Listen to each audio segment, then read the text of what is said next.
जैसा करोगे वैसा भरोगे।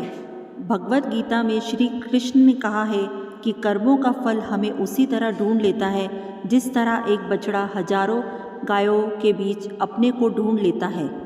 कर्म फल इंसान को भोगना ही पड़ता है। हमारे किए गए कर्म हमें ढूंढ ही लेते हैं, फिर चाहे वो कर्म अच्छे हो या बुरे हो। लेकिन हम लोग इस बात को ज़्यादा गंभीरता से नहीं लेते और हमें लगता है कि कर्म फल जैसा कुछ नहीं होता। हम अक्सर उन लोगों के बारे में बात करते रहते हैं जो दूसरों के साथ बुरा करते हैं, लेकिन फिर भी कोई उनका कुछ नहीं कर पाता। यही सोचकर हमसे ज़्यादातर लोग बुरे काम करने लग जाते हैं। हम सब यह भूल जाते हैं कि कर्मों का हिसाब कभी भी तुरंत नहीं होता। किसी के साथ बुरा करने वाला भले ही आज सुखी हो, लेकिन कभी न कभी उसे उसके कर्मों का फल भोगना ही पड़ेगा। बहुत समय पहले की बात है। शहर से दूर गांव में एक दुकानदार था जो अपने ही गांव से एक व्यक्ति से रोजाना 1 किलो मक्खन खरीदा करता था।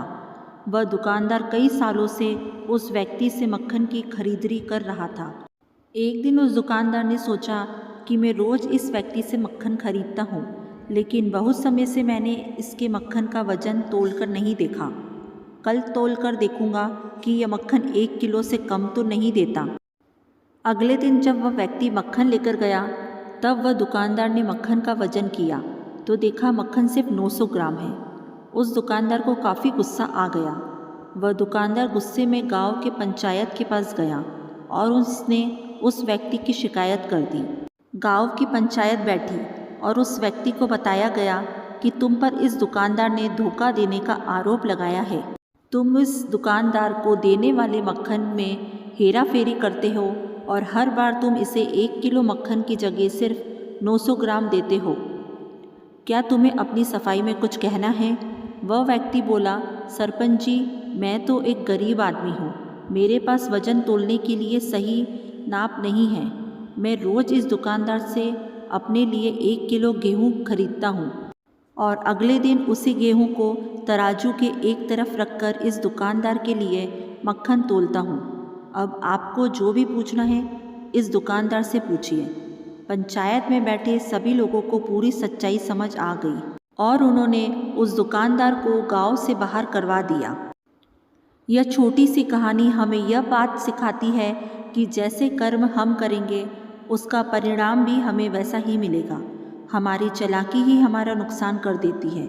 हम जो भी दूसरों को देते हैं या दूसरों के साथ जैसा भी व्यवहार करते हैं वह कभी न कभी लौटकर हमारे पास ही आता है।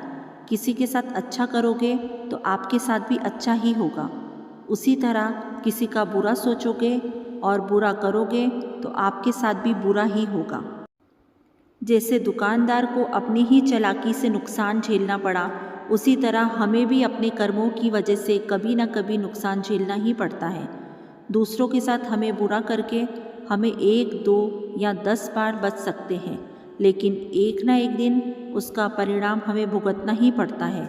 हम अपने कर्मों के फल से नहीं भाग सकते हैं। बुरे करने वाले के साथ बुरा ही होता है, फिर चाहे वह आज हो या आने वाले 1 साल बाद हो। उसी तरह अच्छा करने वालों के साथ अच्छा ही होता है।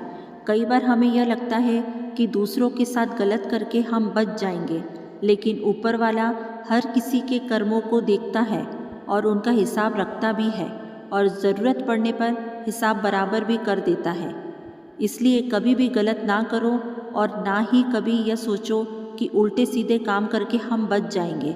ज़िंदगी को बेहतर तरीके से जियो, ईमानदार बनो। ज़्यादा कमाने या फिर सिर्फ अपना ही फ़ायदा देखने के चक्कर में किसी के साथ गलत कभी ना करो।